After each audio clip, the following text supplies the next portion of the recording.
How's it going, guys? JP here, and welcome back to another edition of 7 Days of Horror. This is the third installment, and we're talking about Stephen King films. So, 7 Days of Horror, Stephen King. The first film on the list of 7 is day 1. We're talking Salem's Lot from the year 1979 with the tagline of The Ultimate Terror. So this one I've been wanting to check out for quite a while. It's directed by Tobe Hooper. This DVD is out of print, a little bit hard to find and get a hold of for a decent price, so I was definitely happy to finally grab a hold of this one. And this is pretty much the movie that inspired me to do this as a 7 Days of Horror. So Stephen King, 7 Days of Horror, you could thank Salem's Lot for that. Salem's Lot follows a writer, go figure, Stephen King and a writer. Probably see that a few more times in this theme week. Who travels back to a town where he grew up, or at least lived there until about the age of 10, I want to say, and it's called Salem's Lot. He goes there to write about a house that he is fascinated with. It's up on a hilltop, kind of overlooking the town. You can see, I believe they make a drop line of dialogue that says pretty much any house in the entire town can pretty much see this house on the hilltop, and he believes that this house is evil and it draws evil people to it. Meanwhile, a new owner or a new person comes to the house and is with a unseen partner, and they plan on opening a antique shop in the town. And basically what happens as this writer, digs deeper into the mystery of the house and the people who are now living in the house and the town, he finds out that there's a epidemic of vampirism starting to happen. It starts, 1 bites, 2 bite 4, bite 8. And pretty soon the whole town is going to be crawling with vampires, and he's basically teams up with a little kid who's really into horror and magic, and they try to stop the vampires from getting out of control, even though they're kind of already out of control.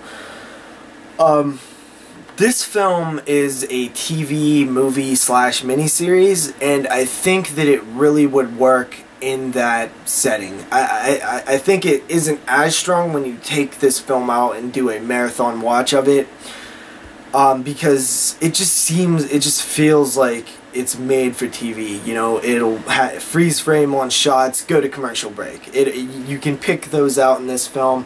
That being said, that doesn't really take the quality of the film down very much at all. I just think that that's the perfect setting to see this film in. This film doesn't rely on a lot of, visual violence. It's more about creepy imagery, and I think that the way the vampires look is the most effective kind of vampires, and which is the ones that actually look scary. The ones that actually look, viciously evil and just, not human. They look like vampires. With glowing eyes. I found the eyes to be probably the most effective thing about the vampires. I found the setting of this film to work really well also. I love the house. I love the basement of the house, the little inside a small door in the basement that kind of goes into the earth a bit with a coffin and stuff. All that looked very, very good.